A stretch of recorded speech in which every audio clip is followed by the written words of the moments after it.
Herb. Herb is a plant. I mean, herbs are good for everything.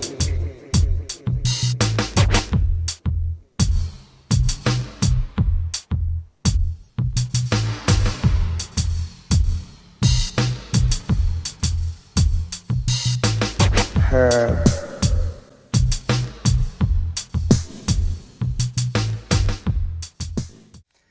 Hello, you made the trip to Eugene Cannabis TV. I'm glad you made the show, and I hope you'll watch others. I got a special friend, Mike from Seattle. He came down and been on the show a few times before, and always anxious to get Mike on because he's out of Washington, and there's a lot going in Washington on cannabis politics. So Mike and I have been friends for years. Mike used to live in Oregon, and now is an activist in Seattle, well, Portland. I mean, in Washington, but specifically Seattle. Seattle, yeah. Yeah. Part of the board of directors on yeah. So. And so we got a legalization initiative on the ballot, and we're excited about that, aren't we? Well, yes, we are, and no, we're not. It's a very contentious issue. It's the Initiative 502 by New Approach Washington, and written by 2 former federal prosecutors. So it's the language in it is about 165 pages long.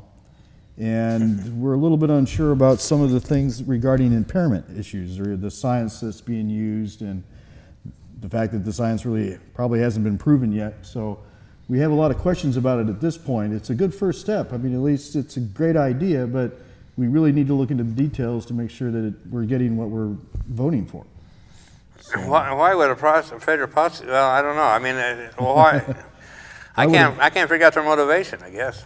Well, again, my personal idea maybe is that they felt bad after all those years of, destroying lives, and they figure, hey, I need to put something back in it, good energy, the error in their ways, whatever. And the real issue is basically the impairment thing. For me personally, yeah, it was based on a 2006 study, and I believe the study was from Canada, but was very not conclusive about the findings of this study. They were trying to figure out, how we could measure cannabis in your system, right? So they're doing that with blood, and they came up with somewhat of an arbitrary, middle-of-the-road standard of 0.5 nanograms per liter of blood that is an indefensible limit for your impairment.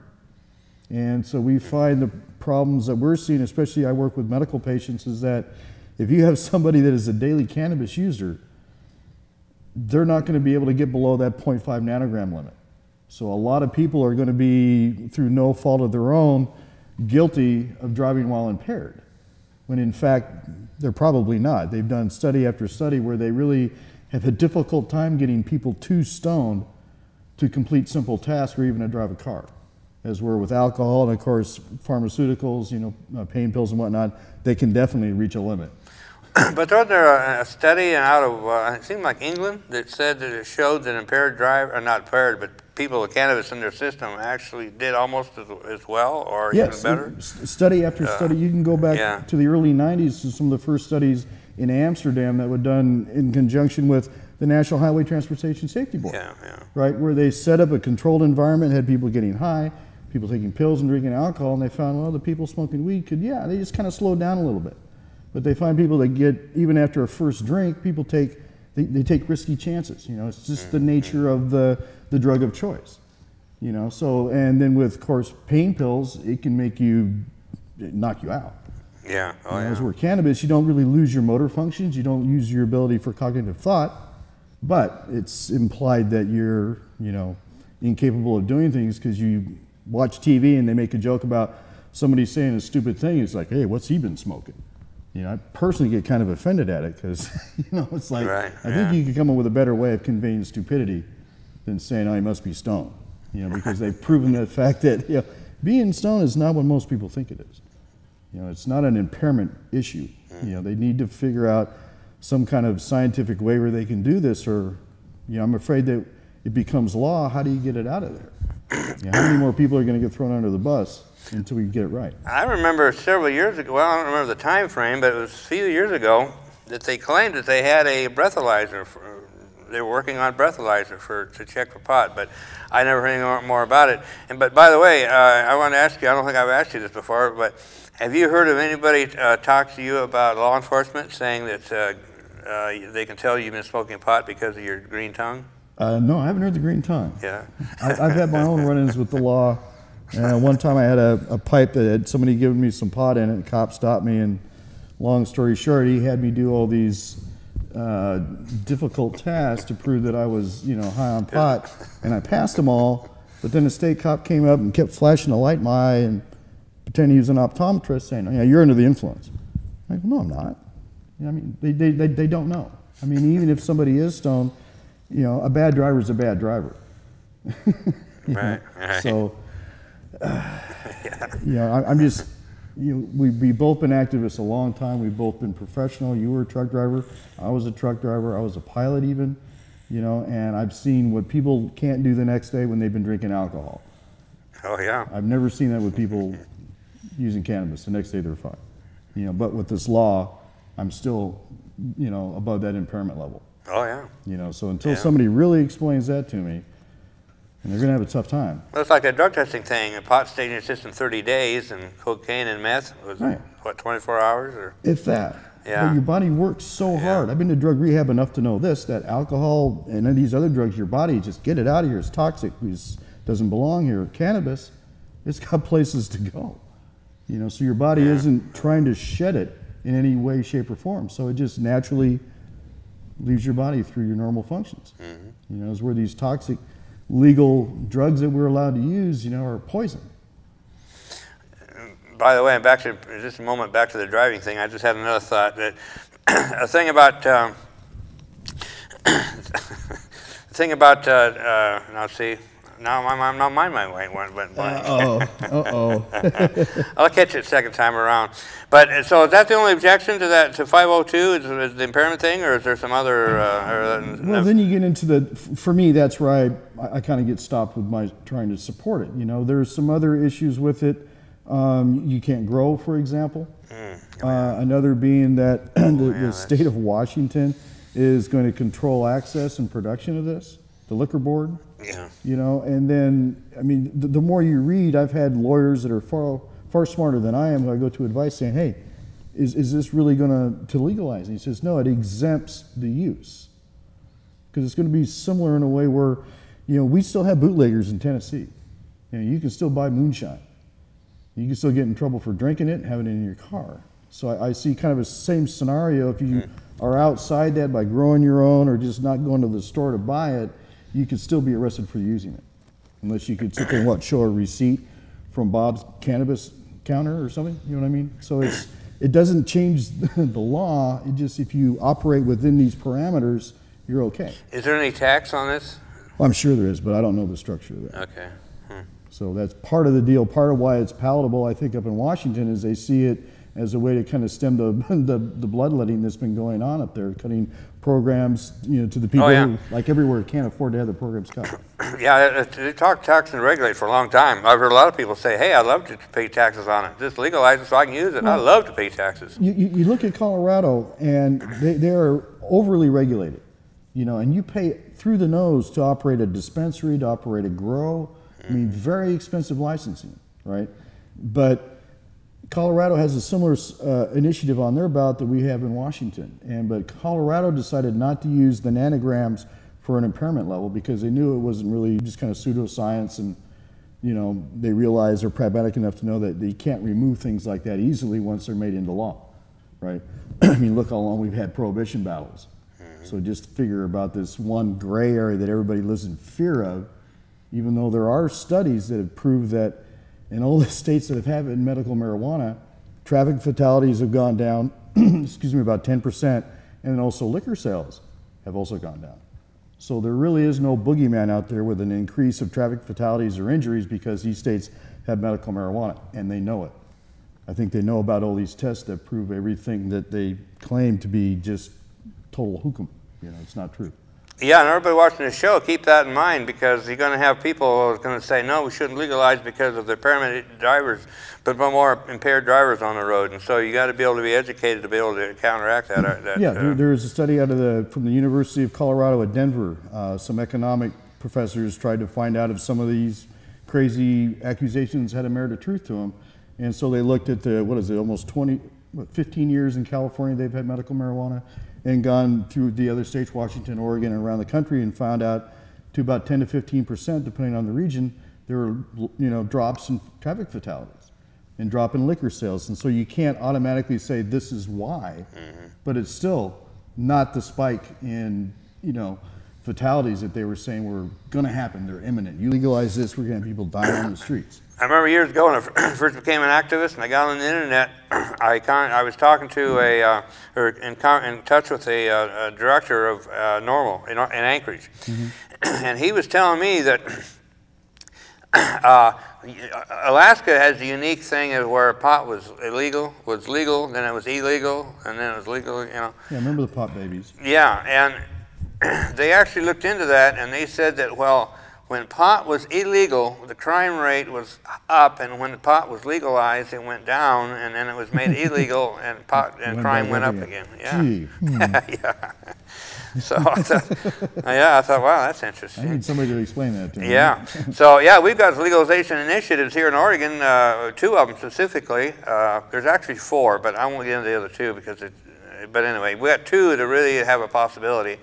One is Initiative 9, OCTA, Oregon Cannabis Taxation Act, and that's where Willie Nelson just recently endorsed that. It's making a lot of news. So Willie Nelson is behind the Oregon Cannabis Taxation Act, and also, by the way, Willie has an Oregon medical marijuana card.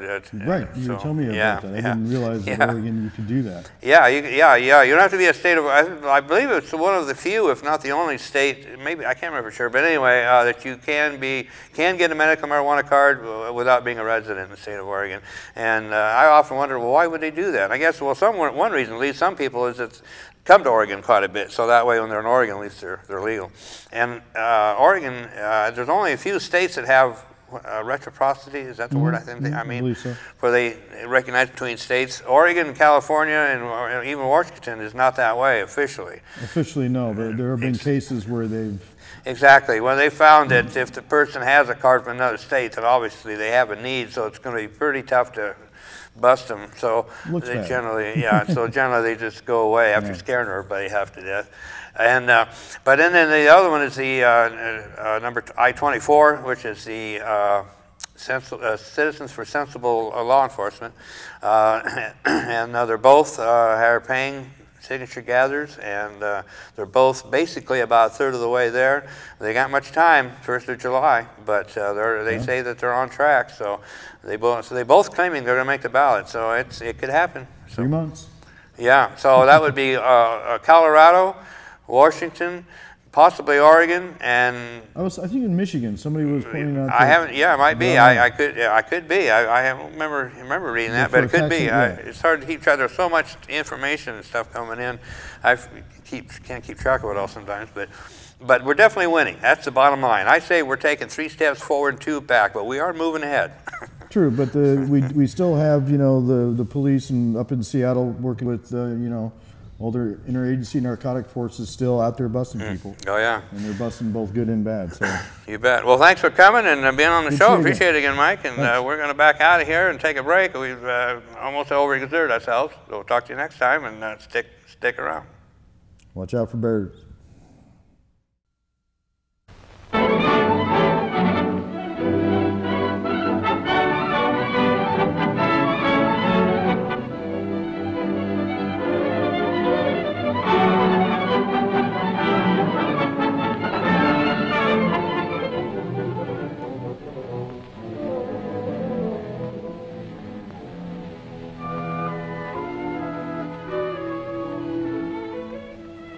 Long ago, when these ancient Grecian temples were new, hemp was already old in the service of mankind. For thousands of years even then, this plant had been grown for cordage and coarse cloth in China and elsewhere in the East. For centuries prior to about 1850, all the ships that sailed the western seas were rigged with hempen rope and sails. For the sailor, no less than the hangman, hemp was indispensable.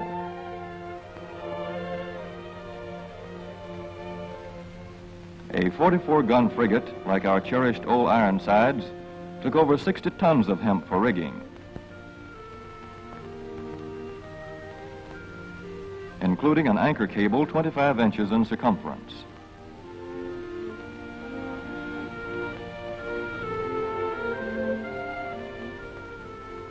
The Conestoga wagons and prairie schooners of pioneer days were covered with hempen canvas.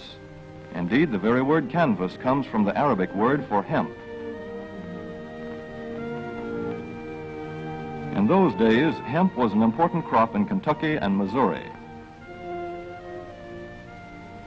Then came cheaper imported fibers for cordage, like jute, sisal, and manila hemp, and the culture of hemp in America declined.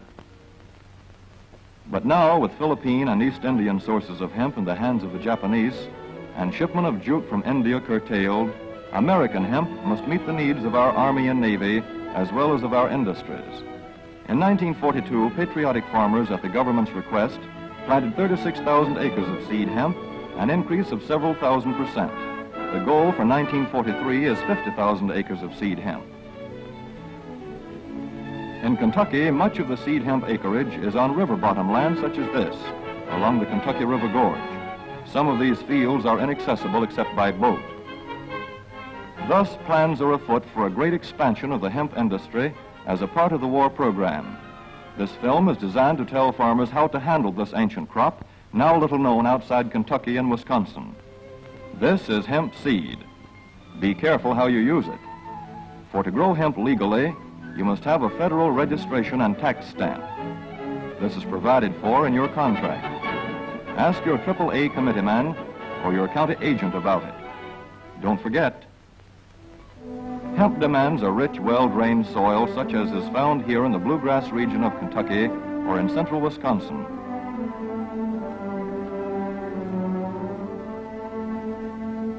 It must be loose and rich in organic matter. Poor soils won't do. Soil that will grow good corn will usually grow hemp. Hemp is not hard on the soil. In Kentucky, it has been grown for several years on the same ground, though this practice is not recommended. A dense and shady crop, hemp tends to choke out weeds. Here's a Canada thistle that couldn't stand the competition. Dead as a dodo.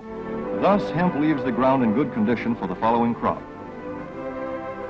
For fiber, hemp should be sown 5 pecks to the acre. With drill, the closer the rows, the better. These rows are spaced about 4 inches. This hemp has been broadcast. Either way, it should be sown thick enough to grow a slender stalk.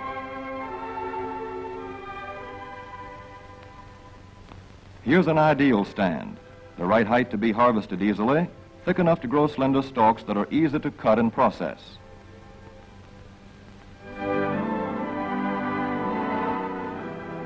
Stalks like these here on the left, they yield the most fiber and the best. Those on the right are too coarse and woody.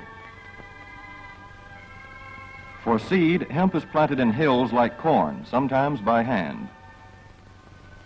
Hemp is a dioecious plant. The female flower is inconspicuous, but the male flower is easily spotted. In seed production, after the pollen has been shed, these male plants are cut out. These are the seeds on a female plant. Hemp for fiber is ready to harvest when the pollen is shedding and the leaves are falling.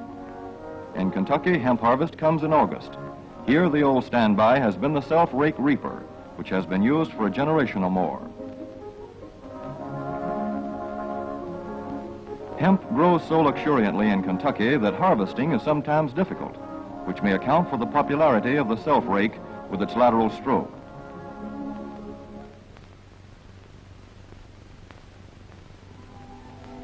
A modified rice binder has been used to some extent. This machine works well in average hemp.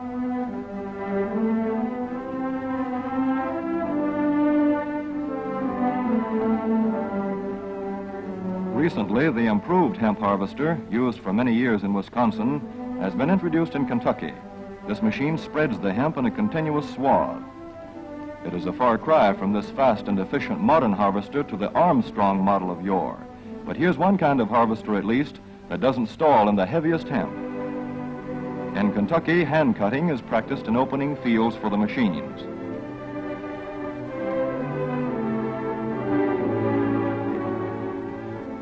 In Kentucky, hemp is shucked as soon as safe after cutting, to be spread out for retting later in the fall.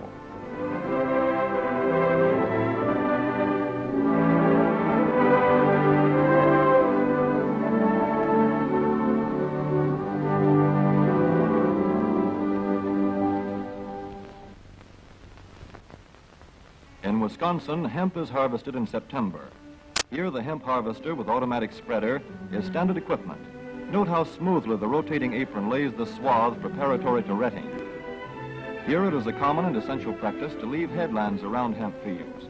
These strips may be planted to other crops, preferably small grain. Thus, the harvester has room to make its first round without preparatory hand cutting. Here the machine is running over corn stubble. When the cutter bar is much shorter than the hemp is tall, overlapping occurs. Not so good for retting. The standard cut is 8 to 9 feet. The length of time hemp is left on the ground to ret depends on the weather. The swaths must be turned to get a uniform ret.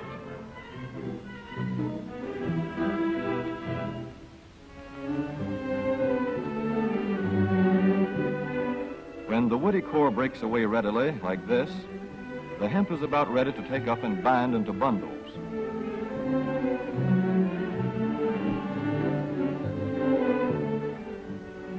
Well-retted hemp is light to dark gray. The fiber tends to pull away from the stalk. The presence of stalks in the bowstring stage indicates that retting is well underway.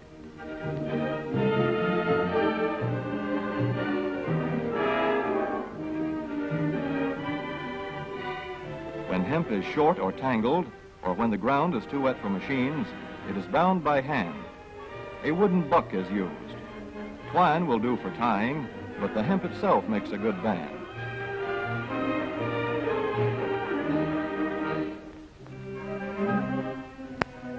When conditions are favorable, the pickup binder is commonly used.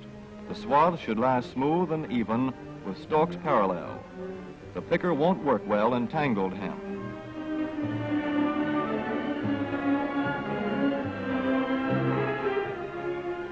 After binding, hemp is shucked as soon as possible to stop further retting. In 1942, 14,000 acres of fiber hemp were harvested in the United States.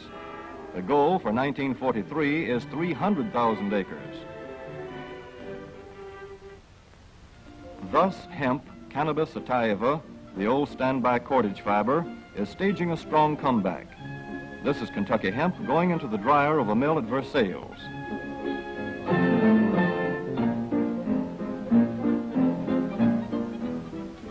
In the old days, breaking was done by hand, one of the hardest jobs known to man.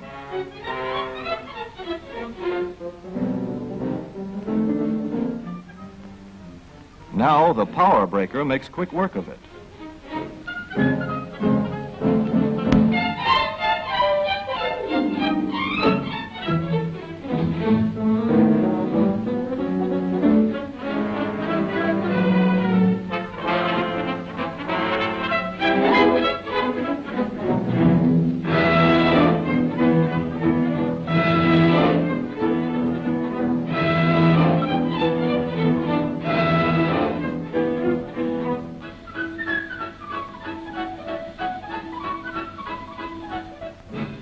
Spinning American hemp into rope yarn or twine in the old Kentucky River Mill at Frankfort, Kentucky.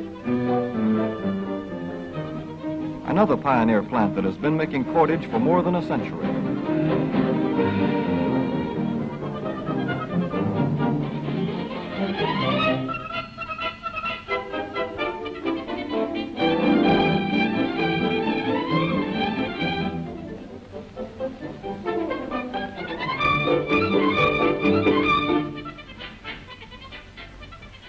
All such plants will presently be turning out products spun from American-grown hemp.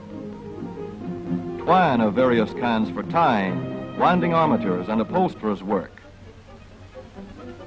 Rope for marine rigging and towing, for hay forks, derricks, and heavy-duty tackle. Light-duty fire hose. Thread for shoes for millions of American soldiers. And parachute webbing for our paratroopers.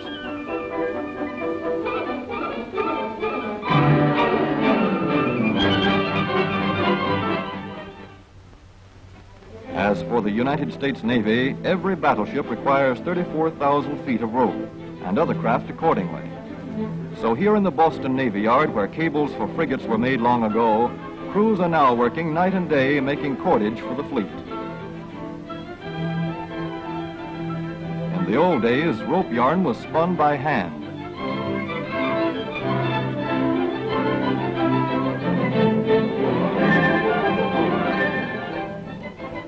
Today, even the rope walk is mechanized. 160 fathoms to go.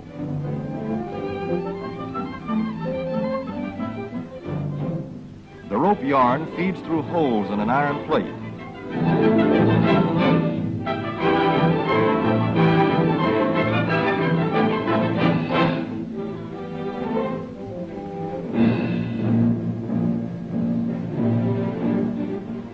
This is Manila hemp from the Navy's rapidly dwindling reserve.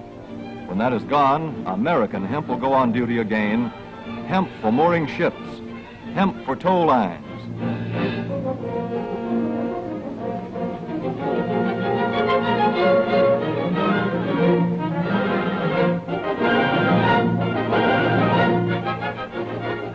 Hemp for tackle and gear. Hemp for countless naval uses, both on ship and shore. Just as in the days when old Ironside sailed the seas victorious, with her hempen shrouds and hempen sails.